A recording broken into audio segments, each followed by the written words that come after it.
দাদা এই বড় প্যাকেটের দাম কত? 30 টাকা। আচ্ছা, এটা একটা বানাও দেখি। এই ভিডিওটা করার একটাই কারণ যে আমরা যখন সিনেমা দেখতে যাই মাল্টিপ্লেক্সে, তখন মাল্টিপ্লেক্সের ওরা এই 30 টাকার পপকর্নের দামই 300 থেকে 400 এমনকি 500 টাকাও নেয়। এখানে সেই পপকর্নে বিক্রি হচ্ছে মাত্র 30 টাকায়। তো সেখানে আমাদের কোনো অপশন থাকে না, তাই নিতে হয়। তাহলে তোমরা বুঝতে পারছো যে ওরা আমাদের কিভাবে ঠকায়। এমনকি ওরা বাইরের খাবার অ্যালাউ করে না, যাতে আমরা ওদের কাছ থেকে কিনি, সেই জন্য ওরা বাইরের খাবার একদম অ্যালাউ করে না। কি প্ল্যান ওদের সত্যি।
আমার মতে মাল্টিপ্লেক্সে গিয়ে সিনেমা দেখে ওখান থেকে বেরিয়ে আসা উচিত।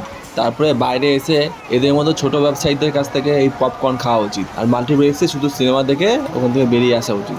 আর যাতে এদের ছোট ব্যবসায়ীরাও যাতে বড় হতে পারে, এজন্য আমাদের উচিত এদের কাছ থেকে পপকর্নটা খাওয়া।